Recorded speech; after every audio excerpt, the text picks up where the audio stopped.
Selamat malam untuk teman-teman ya, sobat investor yang sudah bergabung bersama live Philip Sekuritas Palu pada malam hari ini. Jadi pada malam hari ini kita akan live bersama salah satu atau founder dari Morfus ID, yaitu Kakak Rionaldi Tarigan. Beliau merupakan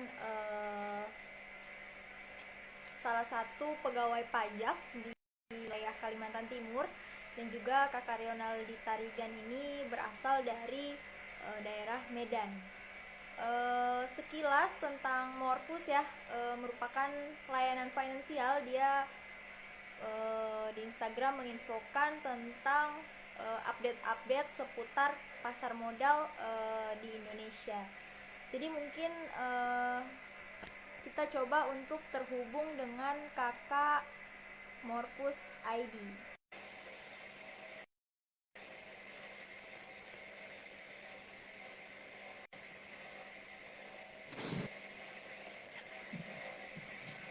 Selamat malam Kakak Rionaldi. Halo, selamat malam. Suara saya terdengar jelas, Kak? Ya, ya. Ini terdengar. Oke. Oke, baik. Bagaimana kabarnya Kakak Rionaldi? Alhamdulillah sehat. Nah, sehat ya, Kak. Oke, ini sudah mulai banyak ya yang bergabung bersama live kita malam ini, Kak. Mungkin boleh diperkenalkan sedikit, Kak, terkait data dirinya Kakak Rionaldi. Ya. Ya. Sebelumnya mungkin perkenalan diri dulu ya. Nama saya Rionaldi Tarigan ya. Salah satu founder dari Morfo sendiri gitu ya. Untuk Morfo sendiri itu adalah salah satu wadah finansial ya. Kita mengedukasi untuk kedepannya ya investor-investor yang ada di Indonesia itu semakin banyak gitu ya. Mana kita tahu kalau investor di Indonesia itu masih sebatas 3% ya, sedangkan di Malaysia sendiri itu udah 9 ya, 9% ya, Singapura sendiri udah 20% gitu ya. Jadi kita sangat tertinggal ya, apalagi masalah finansial. Itu makanya Morpo sendiri itu wadah ya untuk mengedukasi ya masyarakat, supaya mengajak masyarakat supaya lebih melek finansial seperti itu. Baik, terima kasih Kakak Rionaldi. Cukup menarik ya terkait Morpus ini. Jadi dia layanan finansial untuk masyarakat, khususnya di bagian sosial media Instagram ya, Kak. Nah, Ya, benar. untuk Morpus sendiri itu apakah sudah ada layanan aplikasinya atau seperti apa, Kak?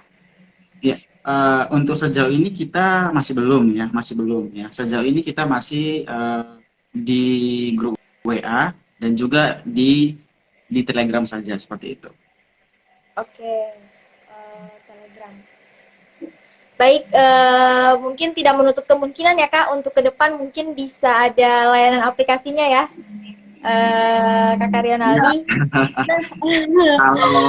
Kalau nanti semakin banyak ya yang terbantu ya, sejauh ini untuk di grup WA sendiri kami ada hampir 1000 ya, 1000 lebih ya. Wah. Di Telegram juga ada ratusan gitu ya. Nggak menutup kemungkinan kalau nanti udah nyampe ratusan ribu kita buat aplikasi seperti itu. Sun berarti ya Kak. Baik, terima kasih Kakak Rionaldi untuk jawabannya ya. Mungkin kita lanjut untuk pertanyaan berikut ya. Teman-teman Sobat Investor juga sudah menunggu ya seputar pembahasan kita pada malam hari ini. Berbicara tentang investasi ya Kak. Di wilayah Palu sendiri itu mayoritas investor itu cenderung lebih banyak milenial Kak. Kakak Rionaldi. Nah, bagi Kakak Rionaldi sendiri, menurut Kakak untuk milenial itu dia apakah perlu investasi di beberapa instrumen ya, instrumen pasar modal, atau dia all in ke saham untuk membentuk mental pemula? Bagaimana nih menurut Kakak Rionaldi? Ya. Ini berarti kita bahasnya milenial ya. Nah, saya sendiri juga termasuk milenial gitu ya. Saya sendiri juga masih umur 20-an gitu ya. Nah, kalau Wah, dibilang perlu, iya kan? Kalau dibilang perlu, itu sangat perlu ya. Bahkan nggak cuma umur 20-an, bahkan saya pernah itu ketemu yang dia umur udah pensiun, ya 60-an itu wajib menurut saya ya. Bahkan semua kalangan wajib. Bahkan saya pernah melihat dia masih umur 15 tahun ya, itu udah jago juga ya di saham itu. Saya rasa nggak cuman milenial gitu ya. Apakah harus gitu ya? Saya rasa harus ya, semua kita harus melek secara uh, finansial ya, karena kita mau sampai kapan ya, mau sampai kapan kita bekerja untuk uang ya. Kita fokuskan ke depan bagaimana caranya uang bekerja untuk kita ya. Makanya kami sendiri dari Morpho sendiri ya hadir untuk membantu teman-teman ya, ketika misalnya ada kebingungan ya, kami bantu di situ gitu. Nah, untuk tipsnya gimana ya? Untuk tipsnya gimana? Apakah harus dia beberapa instrumen gitu ya? Kalau menurut saya sendiri, memang instrumen yang paling beresiko itu kan saham gitu ya. Yang paling beresiko saham. Nah, sedangkan yang misalnya teman-teman yang mau lebih tidak beresiko lagi itu ada reksadana dan obligasi gitu ya. Cuman dari saya sendiri itu merasa yang namanya risiko itu ya ada coach ya yang bilang ya, dari orang bapak sendiri ya, resiko itu hadir ya dari ketidaktahuan kita ya. Resiko itu hadir dari ketidaktahuan kita. Jadi kalau kita itu pengetahuannya semakin minim ya, resikonya juga semakin besar ya. Sama seperti misalnya kita belajar naik mobil gitu ya. Resiko naik mobil itu adalah kematian. Tapi kenapa kebanyakan orang berani ya naik mobil ataupun mengendarai mobil? Ya, karena dia tahu ya, semakin ya dia punya pengetahuan ya, semakin dia bisa menghindari risikonya. Ya, sama seperti instrumen investasi gitu ya. Makanya di sini saya tekankan ke teman-teman itu adalah memperbanyak memperbanyak ilmunya ya di bidang investasi ya. Saya sendiri yang udah terjun lama di saham ya, di saham itu juga nggak terlalu beresiko semuanya sih. Ada yang dia itu resikonya rendah ya, misalnya teman-teman cenderung ke saham blue chip. Ada yang resikonya cenderung besar ya, misalnya teman-teman ke saham gorengan ya. Apalagi teman-teman bermain di waran gitu ya. Jadi resiko itu tergantung kitanya, tergantung pengetahuan kita seperti itu. baik, terima kasih Kakak Rionaldi Tarigan untuk jawabannya. Satu kalimat yang coba saya kutip ya, mau sampai kapan kita bekerja untuk uang, saatnya uang yang bekerja untuk kita. Itu sekaligus motivasi juga ya untuk teman-teman dan juga saya pribadi yang ikut hadir dalam live malam ini. Baik, untuk teman-teman yang sudah bergabung dalam live, mungkin kalau ada pertanyaan boleh langsung ditambahkan ya di kolom komentar. Sejauh ini belum ada pertanyaan dari teman-teman. Mungkin kita coba lanjut ke pertanyaan berikut ya Kak. Masih Ya. ada pertanyaan dari saya seputar investasi. Kalau investasi itu kan biasanya opsi investor selain berinvestasi adalah trading. Menurut Kakak Rionaldi sendiri itu bagaimana kita bisa memaksimalkan profit di saham itu dengan menjalankan keduanya? Karena kalau saya coba dengar dari teman-teman yang ada di Palu ya, mereka lebih tertarik untuk investasi. Tapi ada juga yang tertarik untuk trading. Mereka masih tidak bisa untuk menjalani keduanya. Silahkan Kak. Oke, berarti kita ini istilahnya ada pekerjaan utama begitu ya. Jadi kalau untuk trading sendiri, teman-teman itu memang identik dengan satu profesi ataupun fokus ya, punya waktu yang banyak gitu ya. Untuk saya sendiri juga cenderung memang sekarang dibilang trading tapi lebih ke swing trading ya. Jadi kita itu punya waktu dalam jangka waktu tertentu. Jadi kita nggak selalu harus mantau market ya, karena uh, bisa dibilang tergantung waktu kita. Kalau waktu kita nggak ada ya nggak bisa gitu ya. Jadi teman-teman kalau misalnya sambil kerja ya, teman-teman pakai yang dia swing trading ataupun yang biasanya kalau saya ya itu day trading gitu ya istilahnya. Kalau saya itu paling cuma beli 2-3 saham aja sehari ya istilahnya.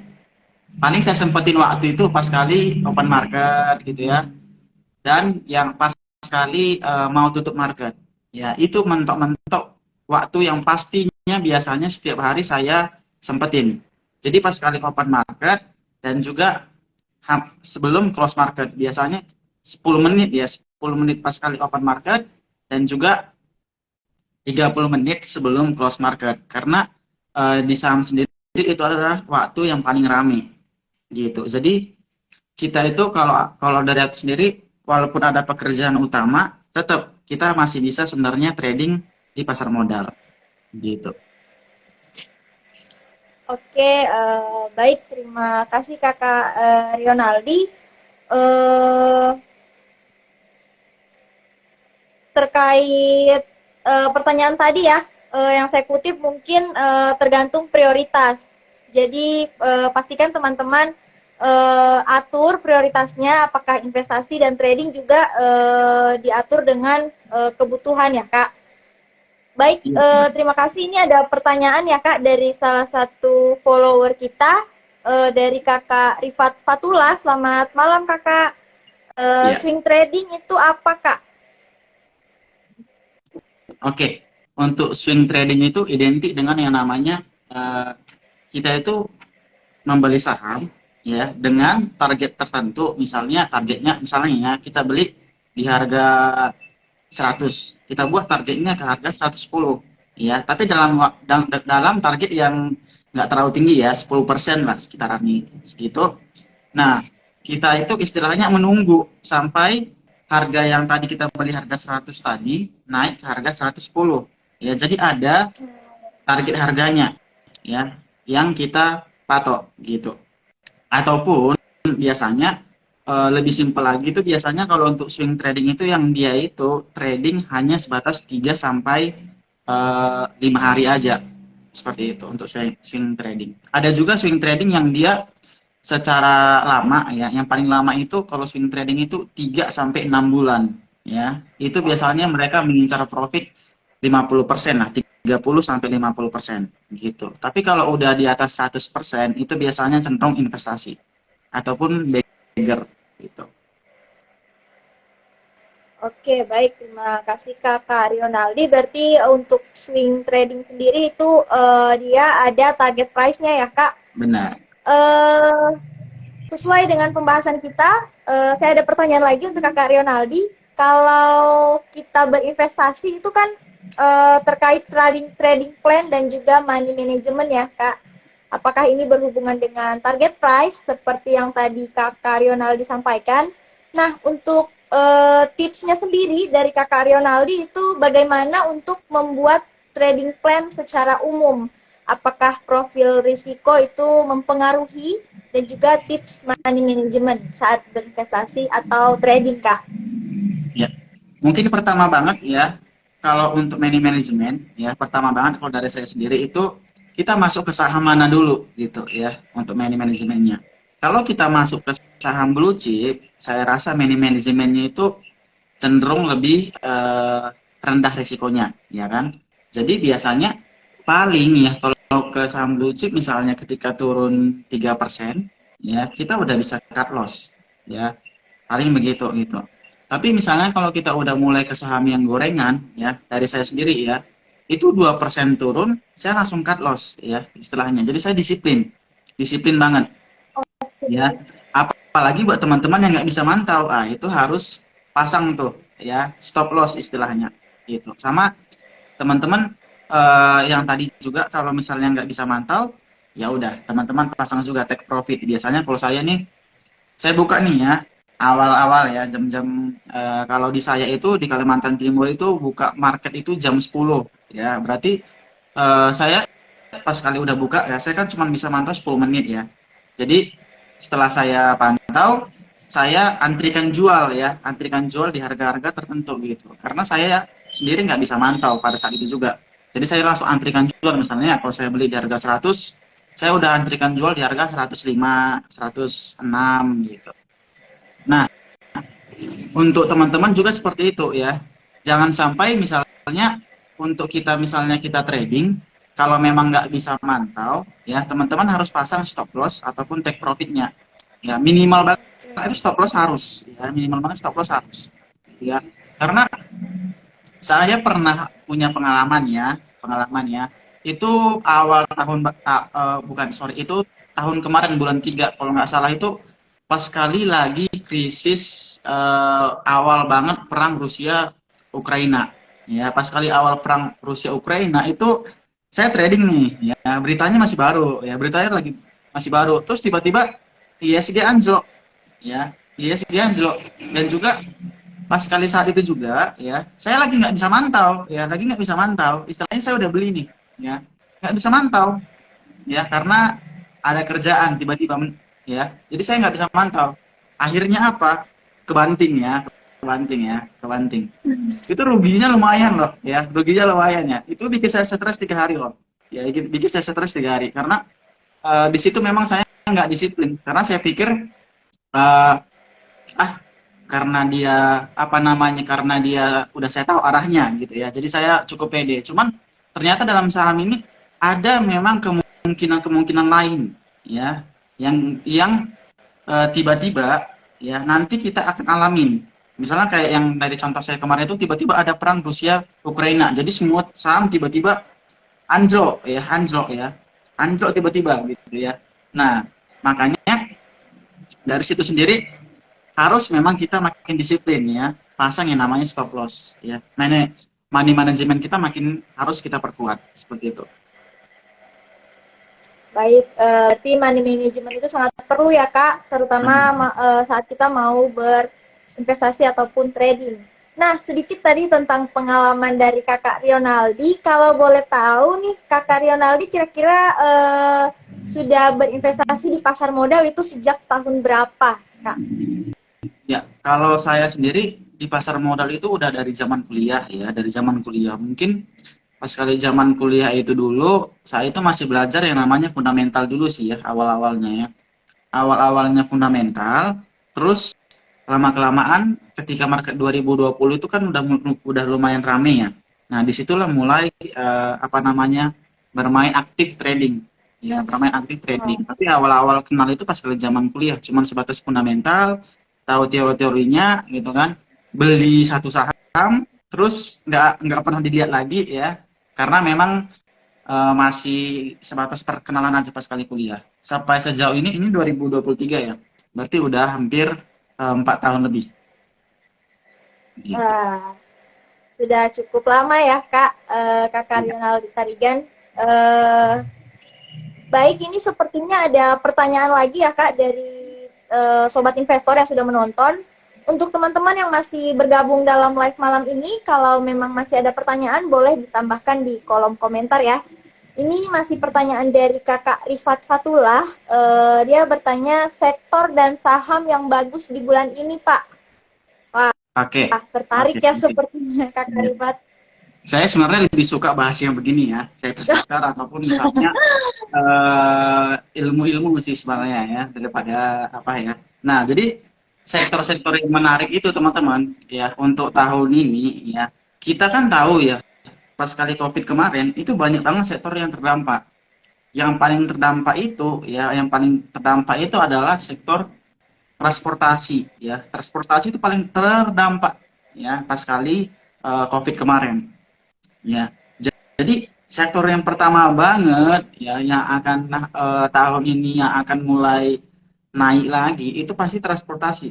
Ya, jadi teman-teman sektor transportasi itu di dicermatin. Contohnya ya. Ini walaupun saya udah sepil pasti udah ada satu yang naik sih ya. Contohnya saham transportasi ASA ya. Itu adalah saham transportasi paling besar ya di Indonesia ya. Ini dia sewa ya, jasa sewa ya, kasih lihat ya. Nah ini contohnya ya, ini contohnya ASA ini aja menarik gitu ya, dan saham-saham yang lain yang di bidang transportasi ya teman-teman bisa pantau ya untuk sorry bukan ini saham ASA ini ya. Ini saham Asa ini udah lumayan naik tinggi karena memang sektornya ya yang lagi dia manggung. Karena yang kemarin awalnya dia terdampak COVID ya, sekarang udah mulai untung. Yang dari kemarin pas kali COVID dia rugi, sekarang udah untung gitu ya. Dan juga sekarang sektor properti. Ya, sektor properti itu kan pas kali zaman COVID kan tergolong terdampak ya. Karena ya namanya juga ketika COVID, siapa yang mau beli rumah? Ya, orang aja pada takut keluar duit. Ya, sekarang sektor properti udah pada mulai go semua dan aku yakin ini masih belum ya karena sektor transportasi tadi udah terlalu tinggi. Tapi kalau sektor properti aku rasa sih masih bisa ya, masih bisa ya. Nah, teman-teman bisa cermatin contohnya itu yang ini. Sorry, aku contohin ya, sektor properti yang masih bisa naik ya, kemungkinan ya. Itu ada banyak sih ya, aku contohin satu aja. Ini. Nah, ini sorry. Ya. Ini sendiri saham CTRA ya, saham CTRA ya. Aku rasa saham CTRA ini cukup menarik buat kedepannya. Ya, masih ada potensi untuk naik lagi ya saham CTRA ini. Ini sebagai disclaimer juga ya. Jadi yang aku informasikan ini bukan rekomendasi ya, bukan rekomendasi, hanya sebatas referensi ya. Jadi teman-teman ketika aku ada spill saham ya dianalisa lagi, dianalisa lagi ya karena ini bukan pom-pom ya, bukan ya. Karena saham sebesar CTRA nggak akan bisa kita gerakin ya, seperti itu. Jadi saham properti yang lain juga banyak yang masih menarik ya. Misalnya saham CTRA tadi, terus ada saham Asri juga ya, saham Asri juga ya.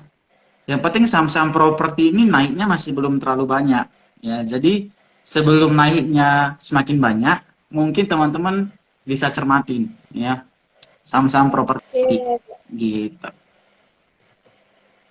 Properti dan transportasi ya tadi ya Kak. Tapi untuk transportasi udah ketinggian sih ya, udah ketinggian. Jadi masuk ke saham-saham properti yang tadi aja. Ya, ada banyak saham-saham properti termasuk saham-saham gorengannya itu menarik ya. Saham-saham properti yang termasuk saham gorengannya juga menarik. Ya, contohnya tadi Asri juga itu masih bisa gitu ataupun BES ya itu masih bisa seperti itu.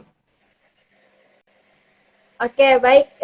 Menarik ya teman-teman untuk referensi yang diberikan oleh Kakak Rionaldi. Sekali lagi ini bersifat disclaimer bukan perintah untuk membeli, tapi sebagai referensi ya. Apalagi besok kan itu sudah masuk hari Senin, sudah open market juga, jadi bisa sebagai referensi teman-teman. Nah, balik lagi ke sobat-sobat investor, kalau masih ada pertanyaan dengan Kakak Rionaldi, boleh mungkin langsung ditambahkan di kolom komentar. Ini masih ada pertanyaan dari Kakak Tilian Alexa. Selamat malam Kakak. Kalau mau belajar trading itu harus mulai dari mana Kak? Iya. Kalau mau belajar trading ya, mulainya dari mana? Dari membeli saham. Ya. Kalau mau belajar trading itu mulainya dari membeli saham pastinya. Ya. Dan juga begini, ya, yang namanya kita belajar, aku selalu bilang sama teman-teman, pakai modal kecil dulu. Ya, aku rasa nggak yang lain pun seperti itu. Kalau masih belajar, pakai modal kecil dulu.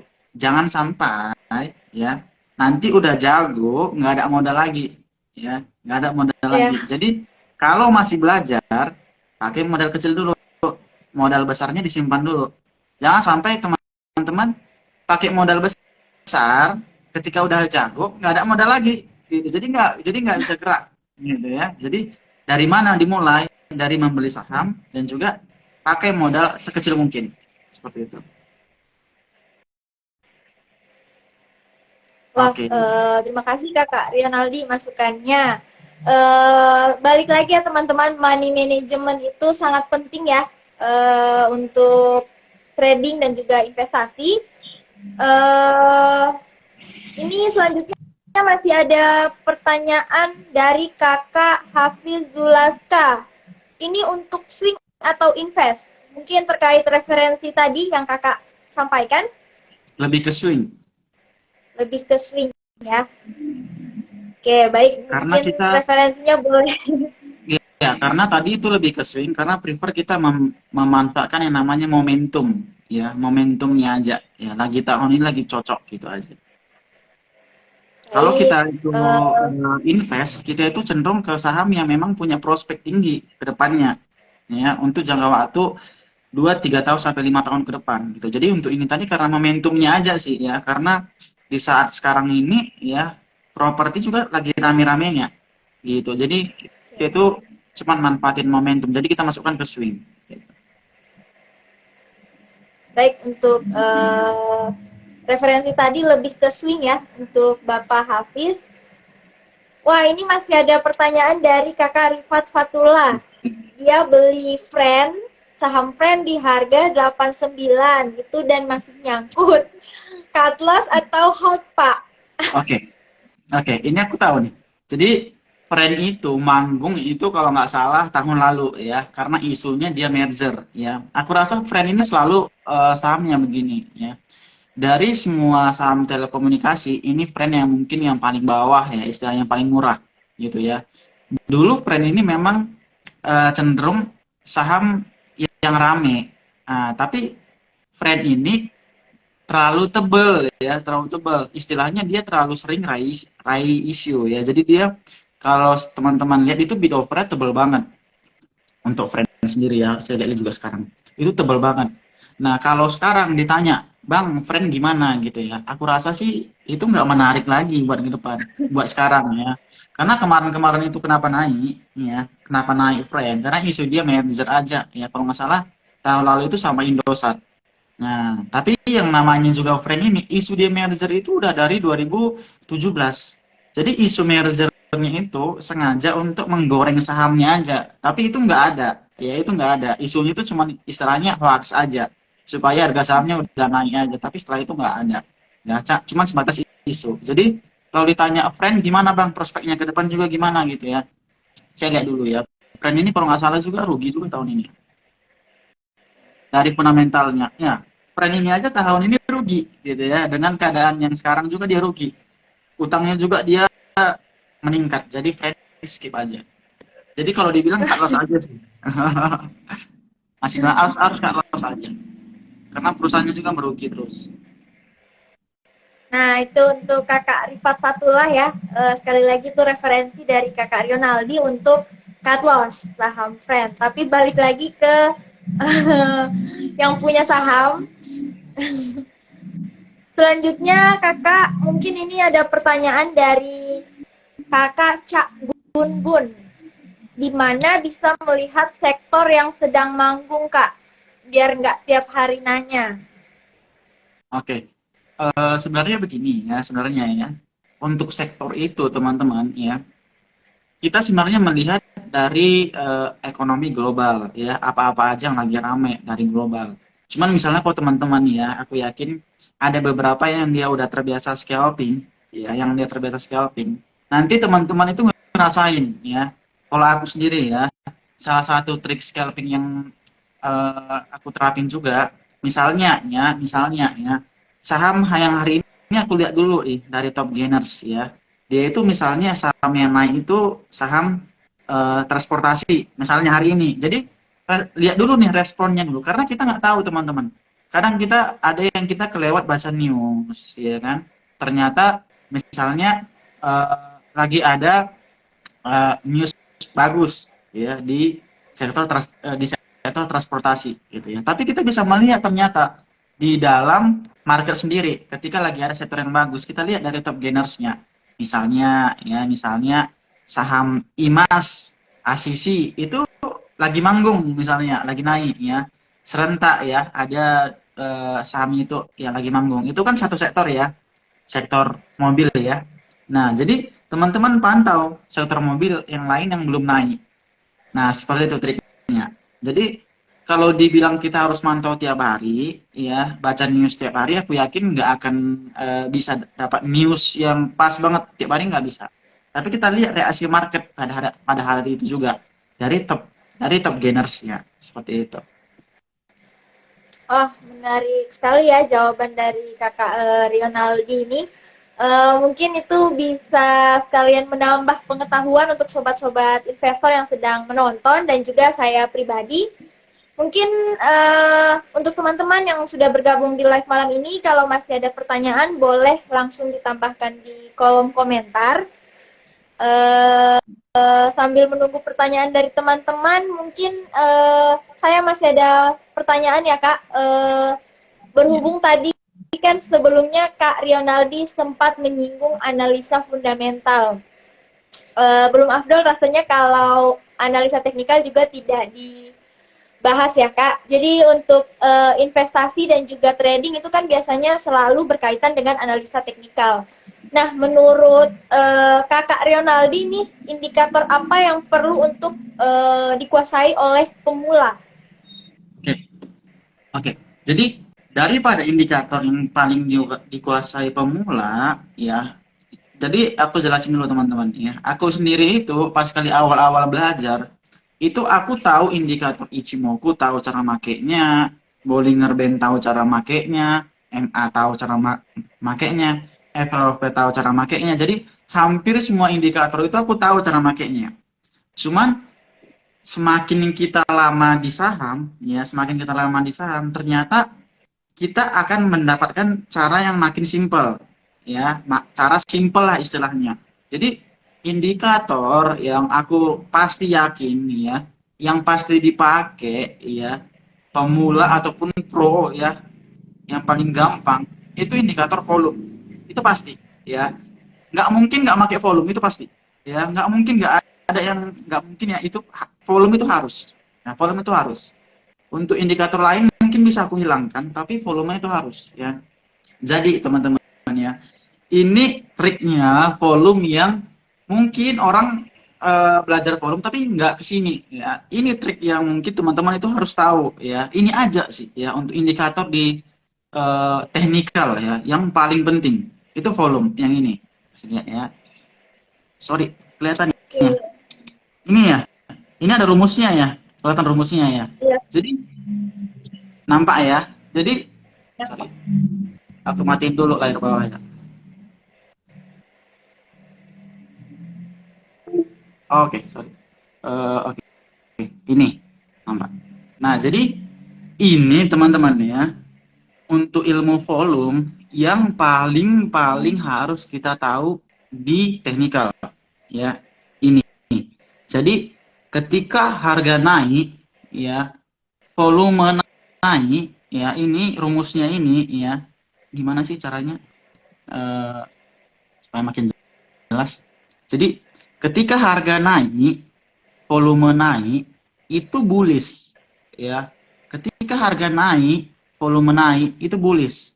Contohnya ada di sini ya. Sorry, yang paling gampang ya, aku coba kasih lihat ya dari top gainers yang kemarin aja ya. Iya, Kak. Jadi kita supaya makin enak nih. Misalnya dari top gainers kemarin aja misalnya ya. Uh,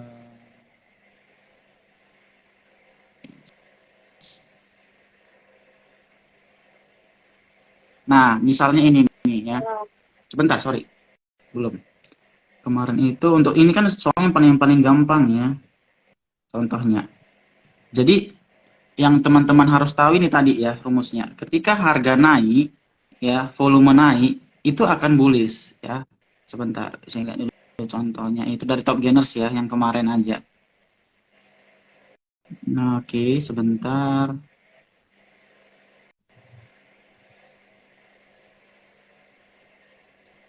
Sebentar ya. Iya, Kak.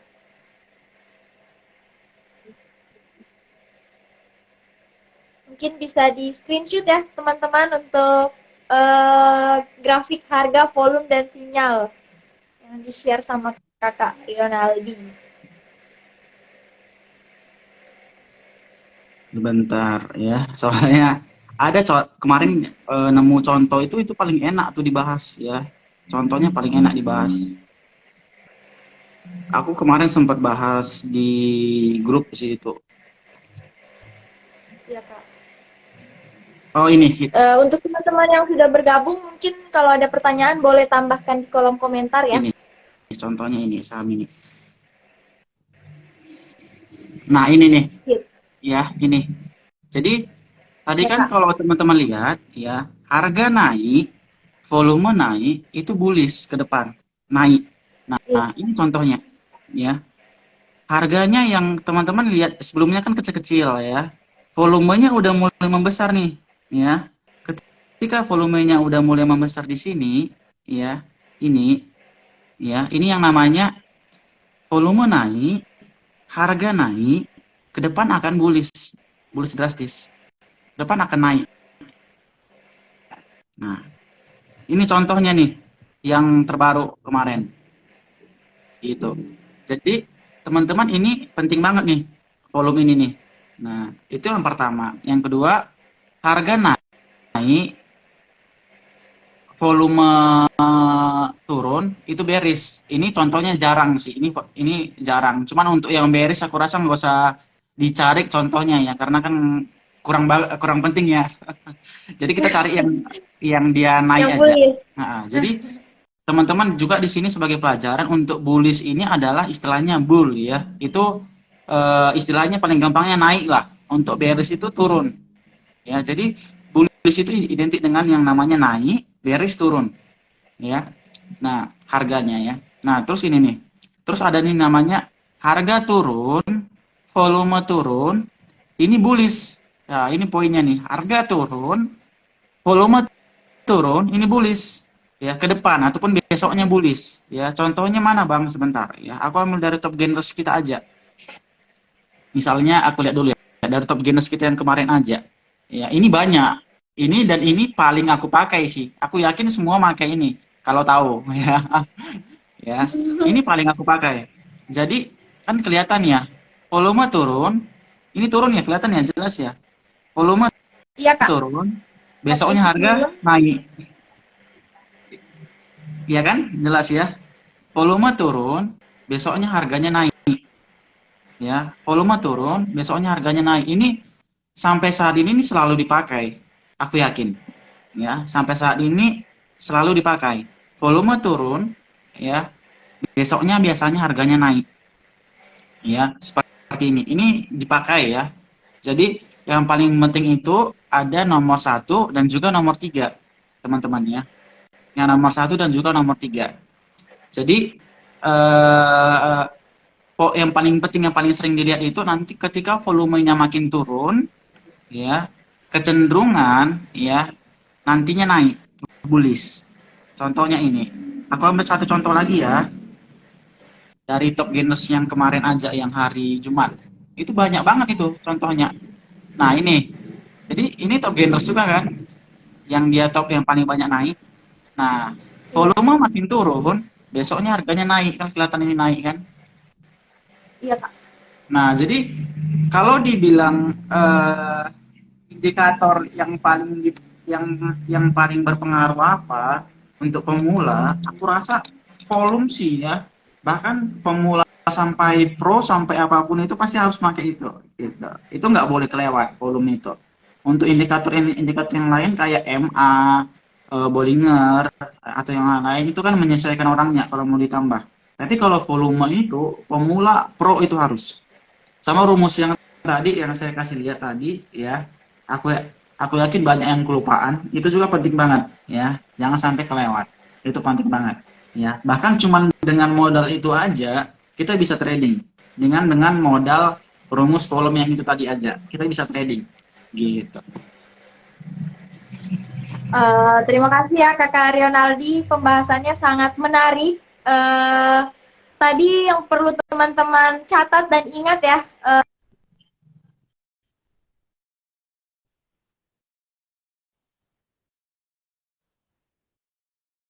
No, aku yang lagi. juga memberikan sinyal bullish. Uh, itu mungkin yang perlu kita highlight terkait jawaban dari Kakak Rionaldi Tarigan tadi. Baik, untuk teman-teman yang sudah bergabung di live, mungkin kalau masih ada pertanyaan boleh langsung ditambahkan ya di kolom komentar. Ini masih ada pertanyaan Kak dari Dir Harum Palu. Rekom saham besok Bang yang masih murah harganya. Nah, eh daripada nanya rekom yang masih murah, mending pakai rumus yang tadi aja. Aku rasa banyak. Oke. Banyak pakai rumus yang tadi aja. Jadi kan teman-teman sekaligus menganalisa. Aku rasa banyak. Jadi dia volumenya turun, yang paling turun banget, teman-teman cari. Biasanya besoknya itu 70% 80% itu ada potensi naik lah. Seperti itu. Ya.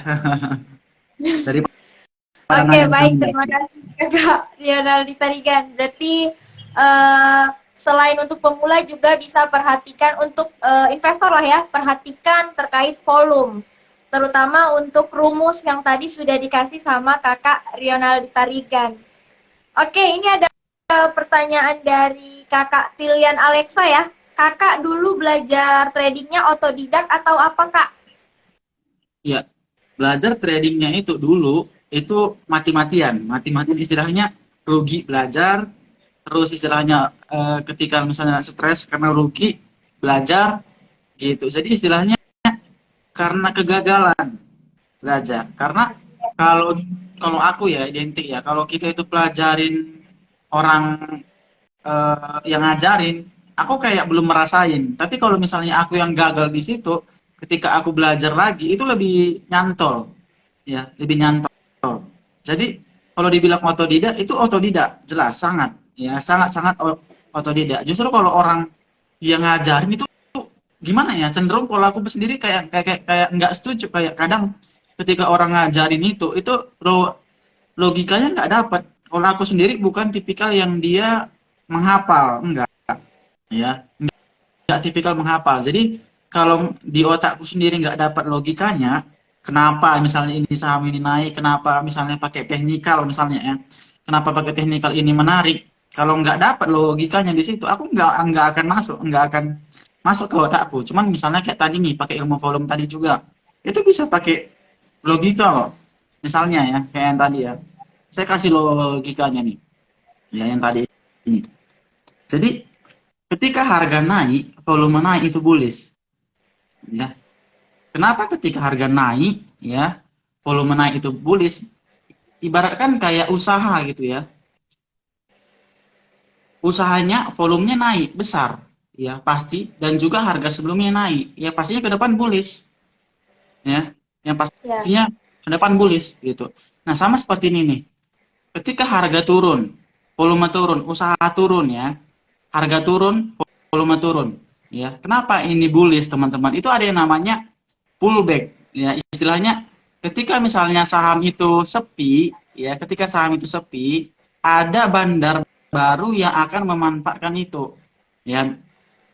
Logiknya gini, ya, dalam saham itu kan ada bandarnya kan. Jadi ketika bandarnya aktif, volumenya cenderung besar. Tapi ketika bandarnya nggak aktif, volumenya makin lama makin turun. Ketika volumenya makin lama makin turun, cara ngebandarin saham, ya, yang paling gampang cara ngebandarin saham itu adalah bukan ketika volumenya naik, tapi adalah ketika volumenya turun. Ibaratkan sepi. Ketika sepi, teman-teman, aku ramaikan. Ya biasanya kalau namanya juga kita ya, udah harganya naik, pas kali saat itu juga harganya naik, ya. Padahal yang bikin naik itu misalnya aku nih sebagai bandar nih ya. Jadinya sahamnya akan cenderung naik ke depannya ataupun partisipasi rame di sini, menimbulkan volume tinggi gitu. Jadi buat teman-teman untuk belajar itu harus otodidak. Kalau menurut aku ya, harus otodidak istilahnya. Untuk yang penting belajarnya itu harus praktek lah, yang paling penting. Jangan sampai enggak praktek sih, ya harus praktek, ya harus otodidak, ya karena kebanyakan bahkan guru sendiri itu nggak harus satu, teman-teman, harus banyak guru. Aku dulu pernah nemu misalnya ada yang dia ngajarin nih ya. Kadang kita misalnya kalau udah tahu nih ya, ada orang yang ngajarin, ada kadang yang dia ngajarin itu benar, ada yang kadang dia ngajarin itu salah gitu. Jadi diambil ilmu itu dari semua orang. Jadi teman-teman bisa tahu kualitasnya. Nah, dan teman-teman bisa bandingin juga nanti ilmunya. Seperti itu. Jadi yang paling penting tadi tetap otodidak sekaligus ya. Misalnya ada yang ngajarin, teman-teman praktekin, berhasil atau enggak. Gitu. Baik, kurang lebih seperti itu ya Kakak Rionaldi untuk belajar investasinya lebih ke otodidak dan juga mungkin cari cocoknya bagi teman-teman yang sudah menonton terkait investasi. Dan juga tadi jangan lupa di highlight rumus dari Kakak Rionaldi ya terkait sinyal bullish, ada 2 tadi rumus yang dikasih. Selanjutnya mungkin ini kita jawab pertanyaan dari Kakak Rio Triandra. Selamat malam Kak. TNCA, SMDR, Nelly. Bagusan mana ya Kak? Iya, sebentar. Ini nanya saham ya? Iya Kak. Aku lihat dulu satu lagi. Sebentar aku lihat dulu ya. Nelly, aku ini kan soalnya saham gorengan.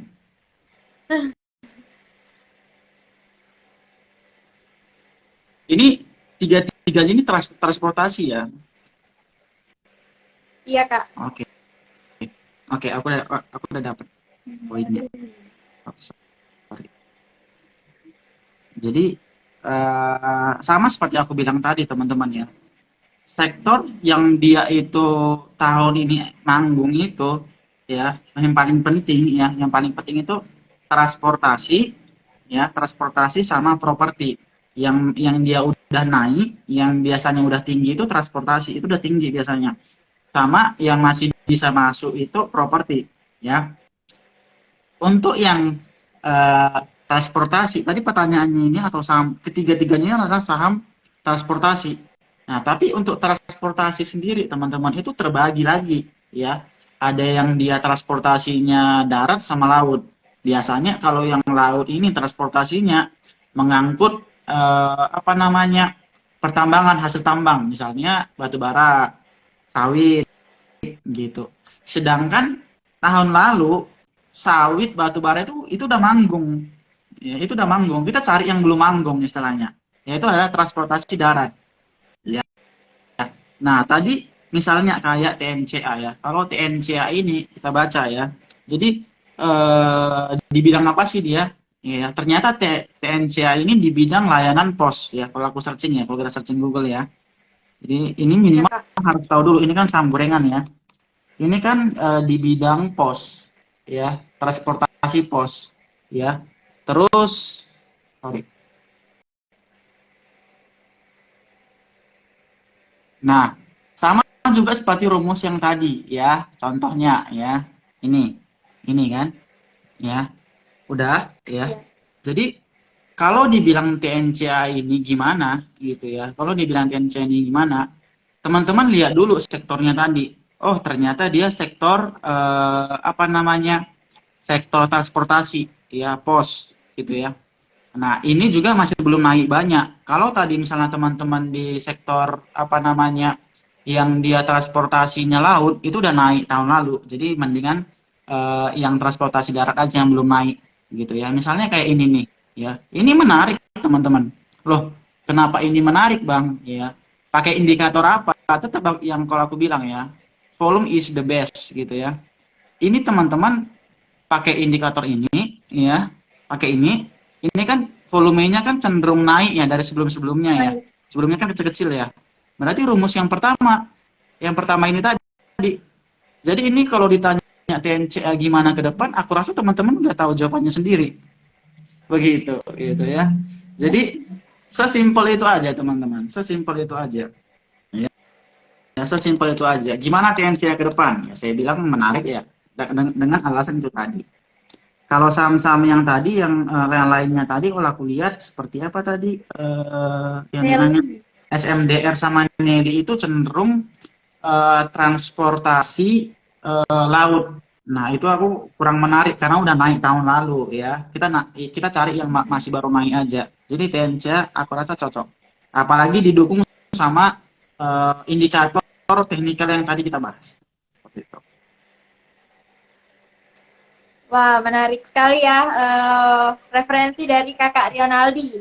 Nah, untuk selanjutnya pertanyaan dari Kakak De Hartonos. Bank digital dah mulai kah? Oke, untuk bank digital itu telat. Itu tahun 2021 ya. Itu peraturan OJK itu kalau nggak salah kemarin bank digital minimal 3 triliun ya market pasarnya. Justru bank digital tahun ini nggak menarik, teman-teman, nggak menarik. Bersaing di bisnis digital itu ya, itu susahnya minta ampun ya. Aku harus tahu ya, nggak semua bisa bersaing di bisnis digital ya. Istilahnya bisnis teknologi lah, itu susahnya minta ampun. Kenapa? Kalau pakai teknologi itu ya, ketika pendapatannya naik ya, pengeluarannya pasti naik, itu pasti. Walaupun dia untung, pengeluarannya lebih buntung gitu, istilahnya lebih banyak. Jadi yang berani di bisnis digital teknologi itu nggak akan lama ya, bisa survive kalau dia punya ekosistem yang membantu itu. Tapi untuk sejauh ini, untuk investasi bank digital itu jangan. Untuk ke depan juga jangan. Paling ketika misalnya ada news-news yang secara jangka pendek, misalnya lagi ada ratio, misalnya di bank digital ini, silakan. Misalnya kalau lagi ada merger di bank digital ini, ya silakan gitu. Tapi kalau nggak ada news-news penting, mendingan nggak usah saham digital.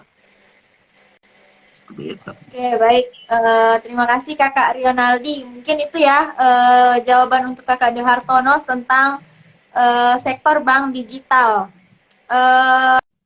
Untuk praktek langsung terserah ya, pakai sekuritas apapun ya Kakak Dirharum Palu. Yang penting pastikan itu legal dan terdaftar diawasi oleh OJK. Mungkin karena masih belum ada pertanyaan dari sobat-sobat investor ya, sambil menunggu kita ke pertanyaan selanjutnya ya Kak. Dari saya ini, di bulan Mei ini kan identik ya Kak dengan fenomena sell in May and go away. Bagaimana menurut Kakak Rionaldi, strategi apa yang harus kita punya untuk tetap memaksimalkan keuntungan Kak? Iya, itu kan sebenarnya mitosnya ya dari luar negeri ya, mitos dari luar negeri ya. Kalau secara survei itu berdampak nggak ke kita? Sebenarnya itu nggak terlalu berdampak ya. Jadi mitosnya itu ketika di luar negeri itu 6 bulan ini itu nanti cenderung saham nggak akan menarik, cenderung nggak akan menarik gitu. Tapi teman-teman, eh, aku rasa di Indonesia itu nggak kepake, ya itu mitosnya luar negeri. Jadi teman-teman lihat aja nih, yang menarik itu misalnya nih ya, kemarin kan laporan keuangan tahun pertama kan udah keluar. Teman-teman lihat yang dia naiknya signifikan. Kalau dia naiknya signifikan, udah untung lah istilahnya ya, untungnya banyak nih ya. Ya pastinya harus bagi-bagi dividen dong, ya kan? Cari saham-saham Ya. yang rutin bagi dividen dan untungnya gede tahun kuartal pertama ini. Nah, incer itu. Seperti itu. Oke, menarik ya jawaban dari Kakak Rionaldi, incar perusahaan yang bagi-bagi dividen.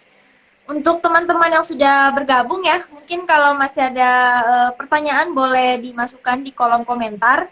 Ini selanjutnya masih ada pertanyaan dari Kakak Yusuf dari SMA. Bang, kalau lihat yang banyak beli saham itu penting juga nggak kita tahu, Bang? Oke, lihat banyak yang beli saham. Pertama, kalau saya ini ya, kalau dia banyak yang beli saham, berarti rame. Berarti kalau di sana itu cuma bisa sebatas scalping, ya. Kalau bisa masuk sebelum rame. Ya, itulah yang dia masuk sebelum rame tadi, rumus yang ketiga, ya. Harga turun, volume turun. Berarti kalau volumenya turun, harganya turun. Ya ibaratkan harganya lagi turun nih, volumenya turun, ya pasti sepi. Ya, harga turun, volume turun, pasti sepi. Gitu. Nah, ini yang diincar. Tapi kalau dia misalnya rame, ya, ini tadi naik ya, harga naik, volume naik, ini cenderung ibaratkan lebih beresiko. Tapi kalau misalnya cari yang ini tadi, harga turun, volume turun, ya cari aja yang dia nggak rame gitu. Cari saham yang nggak rame, yang lebih bagusnya begitu. Jadi ketika teman-teman masuk saham rame, hanya sebatas scalping aja, scalping kenaikannya. Kalau bisa sih itu jangan di hold, istilahnya main scalping, main cepat aja, paling-paling 10 menit lah di dalam. Yang penting udah naik 2% 3% keluar. Kalau untuk saham rame ya. Tapi kalau teman-teman mau yang lebih optimal, cari yang saham belum naik. Seperti itu. Oke, teman-teman, itu ya untuk sobat investor yang sudah join boleh dicatat kalau kita mau masuk di saham yang rame itu sebaiknya scalping. Tapi balik lagi ini hanya referensi ya. Kemudian masih ada Kak pertanyaan dari Kakak Octavia Monica 88. Analisis saham WMUU dong, nyangkut nih. Oke. Nyangkut terus. Kalau nggak salah saham WMU ini masih baru IPO itu kapan ya? 2021 apa ya kayaknya? Ini soalnya saya nggak asing, ini sahamnya ini saham ayam kalau nggak salah ya. Tapi nggak prospek, Iya. sekarang itu berjengger di 50 ya. Sebelum tidur mendingan mendingan teman-teman keluar sebelum, apa dia udah tidur ya? Jadi biasa WMU ya. Udah tidur, jangan lagi dibahas, nggak bisa dibahas. Kalau bisa keluar keluar aja. Ya, Dia udah itu tidur. ya referensinya. Jadi kalau teman-teman melihat ada saham turun, ya udah turun banget nih, berjengger di harga 55 sampai 60 aja, itu langsung dibuang. Itu akan potensi tidur. Kalau potensi tidur ya nggak bisa dijual, udah nggak bisa transaksiin. Ya jadi kalau dia berjengger di harga 55 sampai 60 itu langsung dibuang, ya. Daripada nyangkut lama. Gitu. Itu ya referensi dari Kak Rionaldi Tarigan. Semoga menjawab pertanyaan dari Kakak Octavia. Ini masih seputar saham sawit, gimana Bang prospeknya? Iya. Untuk saham sawit sendiri itu kemarin itu naiknya tahun lalu ya, ketika lagi ada krisis komoditas. Kalau sekarang kalau sekarang saham sawit gimana? Aku rasa nggak menarik lagi karena udah naik. Jadi kayak yang aku bilang tadi, cari sektor yang dia belum naik, yang masih bisa dimasukin. Kayak yang aku bilang tadi untuk tahun ini transportasi sama sektor properti. Transportasi udah ketinggian nih, ya sama kayak sawit tadi udah tahun lalu, ya ritmenya. Jadi untuk yang masih bisa naik sekarang itu sektor properti. Jadi mending properti aja, gitu. Yang sawitnya dibuang aja. Nanti lagi. Itu ya jawaban dari Kak Rionaldi tentang saham sawit. Mungkin sekalian pertanyaan dari Kak Dita Evaneli ya Kak, saham yang berproses untuk 6 bulan ke depan dong Bang. Itu tadi saham properti. Properti ya, saham properti. Selanjutnya, oh ini masih ada pertanyaan dari Kak Cak Gugun. Batasnya harga 60 ya Kak? Ya 55, kalau ada saham itu turun, ya turun. Misalnya dia dari turun, ibarat kan downtrend lah, ya bahasa apanya. Cuman misalnya lagi turun nih. Itu cenderung sideways ataupun cenderung lagi di 60 sampai 55 itu buang aja. Itu potensi ke 50. Pullback-nya kecil. Pullback-nya kecil, jarang. Biasanya pun ketika dia pullback ataupun rebound itu cuma sebatas ke 60, turun lagi, jadi tidur lagi. Jadi kalau udah di sekitaran 60 ya buang aja. Ya, jadi kalau saya sendiri itu jarang trading di bawah, di saham di harga 80 ke bawah itu jarang banget. Ya, setahu itu jarang banget. Jarang banget saya trading di situ karena apalagi kalau udah tidur kayak tadi WMU tadi, ibaratkan kalau kita mau cut loss pun nggak bisa, ya cut loss pun nggak bisa. Jadi mendingan cari saham yang lain aja lah, ya, masih banyak saham lain. Itu ibaratkan saham yang udah harus kita relakan gitu, ya. Jadi mendingan cari saham lain, udah harus kita relakan, itu udah kayak mantan, ya. Wah, ada jokes-jokes yang coba menghibur ya, Kak. Oke, ini ada komentar, cakep properti sama transportasi. Mungkin masih dengan pertanyaan Sobat Investor ya, Kak. Ini review saham perbankan paling bagus mana? Bentar ya. Eh, kalau saham perbankan yang paling bagus itu ya pastinya teman-teman cari yang saham-saham seperti kalau ini ya. Sorry, aku lihat dulu ya. Kalau nggak salah kemarin itu BRI ya. BRI itu masih potensi naik lagi kayak saham-saham blue chip top-top itu masih bisa teman-teman ya.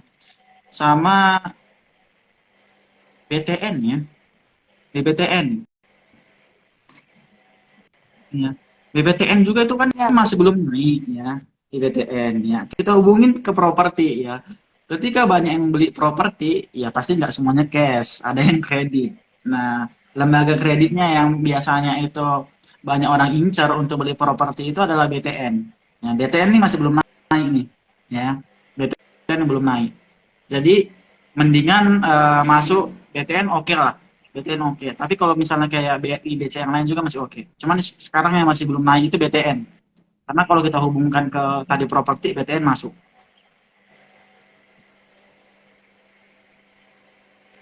baik. Terima kasih Kakak Rionaldi jawabannya. Mungkin kita masih ada waktu kurang lebih 15 menit ya Kak. Kalau teman-teman mungkin masih ada pertanyaan seputar saham atau sektor mungkin boleh ditambahkan di kolom komentar. Selanjutnya mungkin kita coba ke pertanyaannya Kakak Dita Evanly. BBNI gimana Bang? Oke, untuk BBNI sendiri sama ya kayak tadi kasusnya perbankan, ya termasuk top juga 5 top bank. Ya sekarang lagi ada di support. Jadi kalau mau beli sekarang ya silakan sekarang. Ini untuk investasi ya, untuk investasi yang beli-beli aja saham yang cenderung besar-besar seperti ini, gitu. Jadi untuk sekarang cocok karena masih di support, beli aja. Oke, baik. Terima kasih Kakak Rionaldi. Menarik ya, banyak yang langsung bertanya untuk spesifik ke sahamnya. Ini masih dari Kakak Gorbi 88. Selamat malam Kak. Gimana prospek GTSI? Oke, saya lihat tadi ini barusan GTS ini sama ya, bertengger di 50-52, skip. Ya, Iya ya Kak. mau dibilang gimana pun skip. Itu untuk Kakak Gorbi ya, jawaban dari Kak Rionaldi selaku founder Morpheus ID itu skip. Singkat jawabannya tapi pasti skip. Selanjutnya mungkin dari Kakak Yaya Bilarasati, saham SCMA Bang. SMA kan saham media, ya saham media. Nah untuk SMA sendiri, untuk sekarang itu udah turun jauh ya sebenarnya. Ini udah ada di area support ya. Cuman karena ini identik dengan downtrend, saham yang downtrend, ya, istilahnya turun. Ya downtrend itu yang cenderung saham itu lagi banyak penurunan gitu ya. Kalau saya sendiri biasanya cenderung saya hindarin, ya saya hindarin. Jadi saya itu lebih suka saham yang dia sideways sama yang uptrend. Kalau untuk sekarang misalnya ya SCMA gimana bang? Masih bisa naik ya, bisa sekitaran nanti kalau secara teknikal di 150-an itu ada potensi untuk rebound. Ya, cuman kalau saya sendiri daripada kita kebanyakan waktu untuk menunggu sesuatu yang dia nggak pasti dan bisa aja dia mengecewakan, mendingan di cut loss, ya di cut loss, pindah ke yang lain.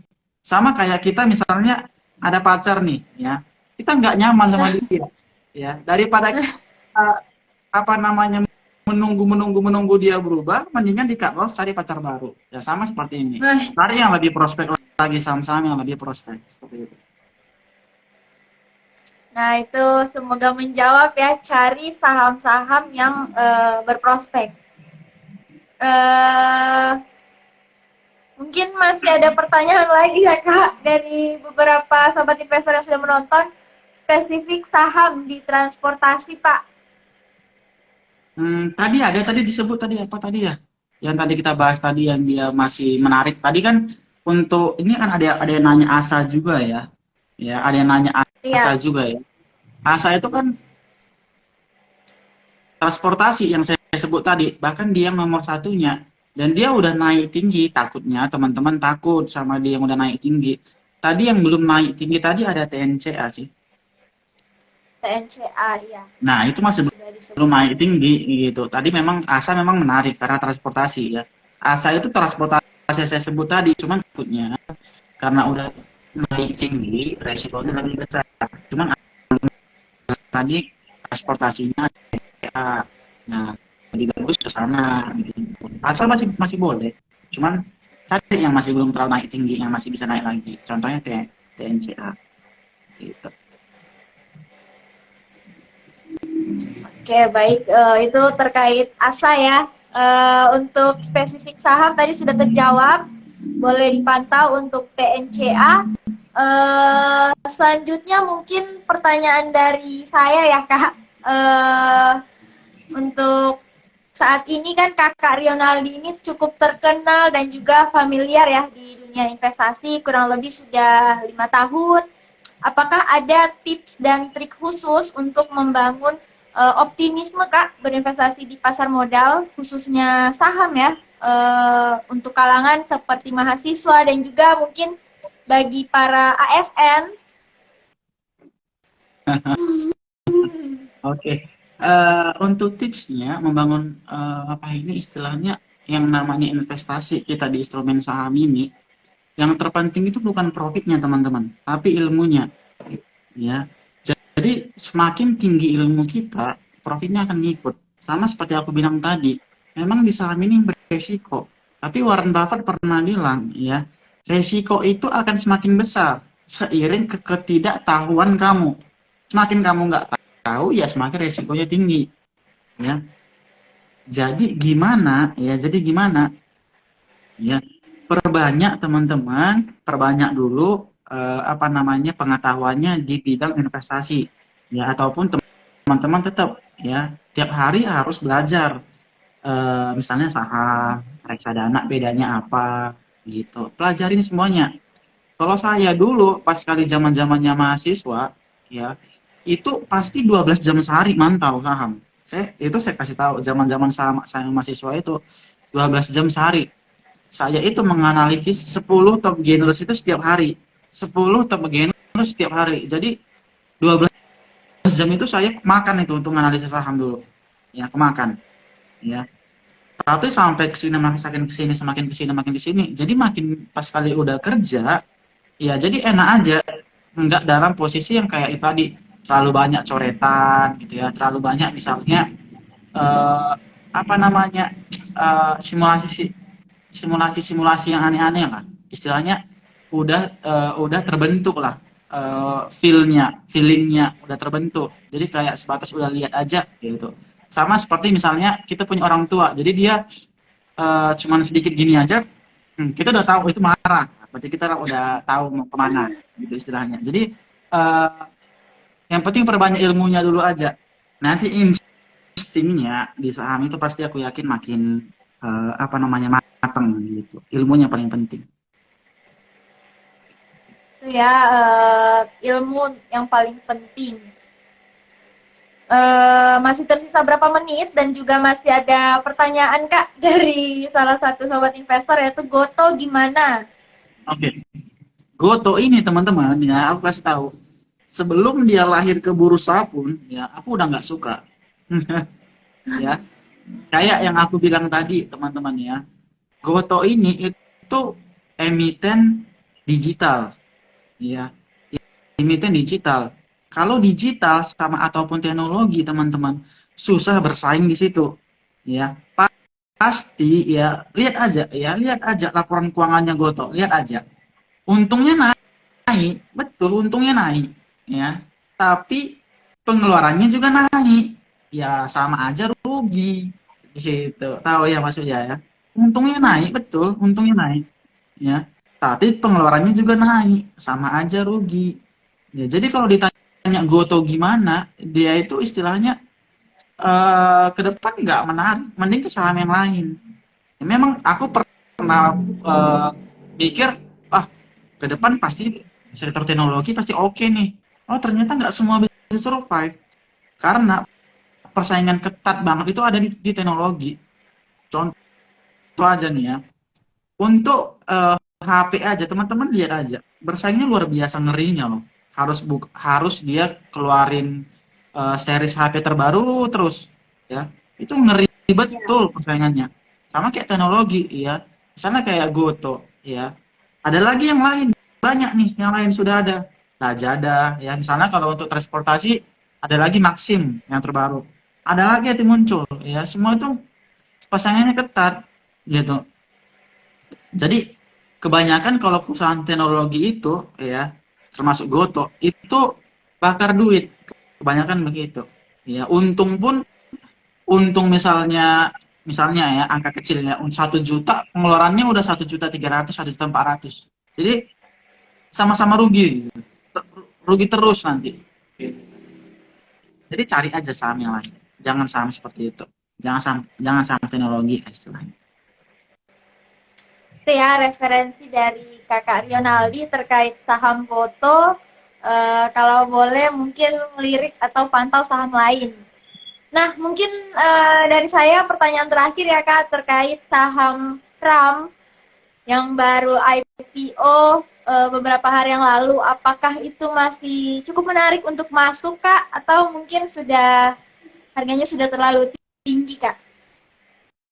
Oke, untuk saham RAM sendiri teman-teman, untuk saham IPO ya, saham IPO dimanapun saham IPO, teman-teman harus pantau underwaternya ya. Di bagian misalnya kalau saya lihat ya, misalnya ini nih ya, ini misalnya nih, ya saya kasih lihat, ini nampak ya, ini RAM ya. Ya, Kak. Jadi teman-teman lihat underwaternya, ini ada Sukor sama AOB. Jadi perhatikan banget underwaternya ini. Sukor ini kalau nggak salah kodenya AZ ya. Jadi teman-teman perhatikan dia di bagian broksumnya ataupun teman-teman lihat udah jualan atau belum AZ-nya. Oh ternyata ini udah mulai jualan nih AZ-nya. Tadi ada ya. Tadi aku sebut nama sekuritasnya ya sebagai underwaternya RAM itu dia adalah Sukor ya. Kalau kita lihat teman-teman AZ sendiri kalau kodenya Sukor itu AZ ya. AZ sendiri udah jualan, udah mulai jualan gitu.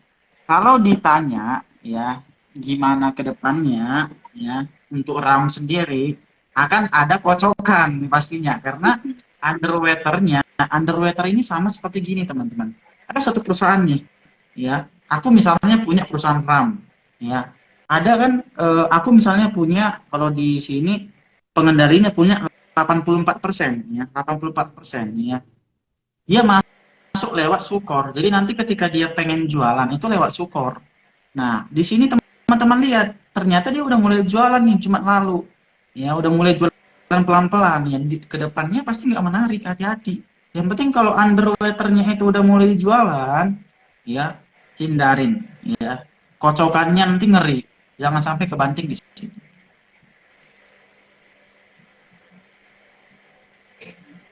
Baik, terima kasih Kakak Rionaldi Tarigan. Itu mungkin yang perlu dipahami ya tentang saham IPO itu underwriter-nya.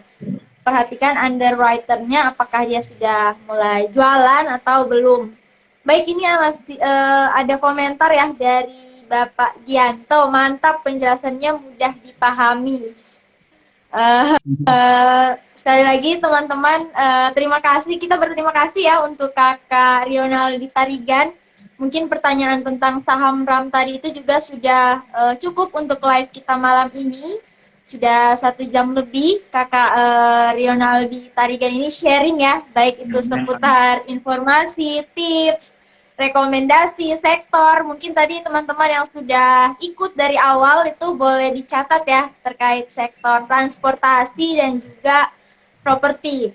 Terima kasih Kakak Rionaldi Tarigan sudah meluangkan waktunya ya untuk live bersama pada malam hari ini. Jangan kapok-kapok Kak. Semoga masih bisa ketemu di sesi selanjutnya ya Kakak Rionaldi Tarigan selaku founder dari Morphus ID. Terima kasih Kakak atas waktunya. Mungkin untuk live pada malam hari ini kita cukupkan sampai 22.16. Terima kasih untuk teman-teman yang sudah menonton dan juga terima kasih untuk Kakak Rionaldi izin live semuanya. Thank you ya. Sampai ketemu di live lain nanti. Bye bye. Terima kasih Kak. Selamat malam. Selamat malam. Aku izin live ya.